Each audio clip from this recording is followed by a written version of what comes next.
We now prove the important theorem involving the derivatives of the sine and cosine function. The theorem is fairly straightforward. The derivative of sine of x is cosine of x, and the derivative of cosine is minus sine of x. Now we're going to prove the first part of this, the derivative of sine is cosine.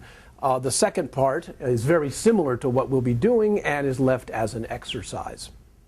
Here it goes. What's the derivative of sine x? Well, let's go back to the original definition of derivative. It's the limit as delta x goes to 0, sine of x plus delta x minus sine of x divided by delta x.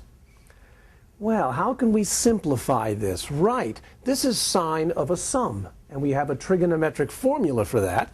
That's sine x cosine delta x plus cosine x sine delta x, and then of course minus sine x all divided by delta x.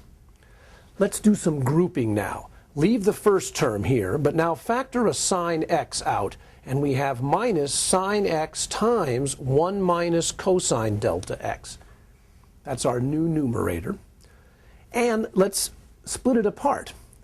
It's the limit as delta x goes to 0, cosine x times sine delta x over delta x.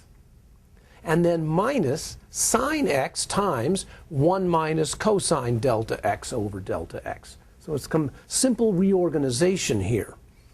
Okay, the cosine x is not moving. Delta x is going to 0. Cosine x is fixed. So we can come out of the limit sign, and we have cosine x times that limit minus sine x times this limit here.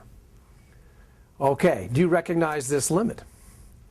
That's our fundamental limit from trigonometry. The limit of sine delta x over delta x as delta x goes to 0 is equal to 1. How about this other limit over here? Right, that's equal to 0. So this simplifies to cosine x times 1 minus sine x times 0, which is indeed cosine x. So we've shown that the derivative of sine x is cosine x. Let me illustrate it with a picture here. Here's the graph of sine x and the graph of cosine x. And you might ask, to give an example, what's the derivative of sine x up here when x is pi over 2?